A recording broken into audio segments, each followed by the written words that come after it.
మరి గడిచినటువంటి జూబ్లీహిల్స్ బై ఎలక్షన్లో కాంగ్రెస్ పార్టీ అధిష్టానమైనటువంటి సోనియా గాంధీ మేడం గారు, రాహుల్ గాంధీ గారు, మల్లికార్జున్ ఖార్గే గారు,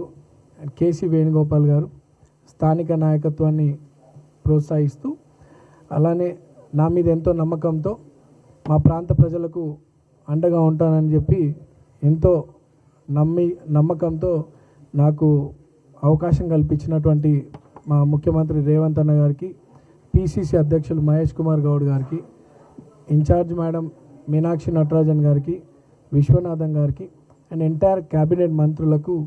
నాకు ప్రజాసేవ చేయడానికి అవకాశం ఇచ్చినట్టు మా పార్టీ పెద్దలందరూ కూడా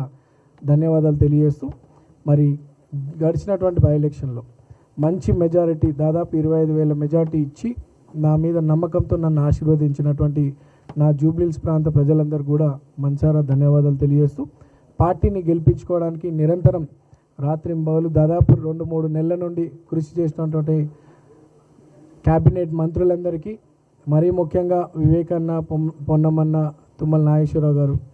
దాదాపు 150 కోట్ల రూపాయల అభివృద్ధి కార్యక్రమాలు చేపడుతూ అనేక సంక్షేమ పథకాలు అర్హులైనటువంటి వారికి అందరికీ కూడా అందిస్తూ, వారితో పాటు క్యాబినెట్ మంత్రులు, చైర్మన్స్, ఎమ్మెల్యేలు, కార్పొరేటర్సు, ఎంపీలు, కార్యకర్తలు,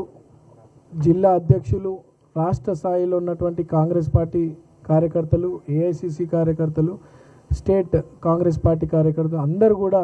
కాంగ్రెస్ పార్టీని గెలిపించుకోవడానికి బాగా కష్టపడ్డారు. వారందరికీ కూడా మనసారా ధన్యవాదాలు తెలియజేస్తూ,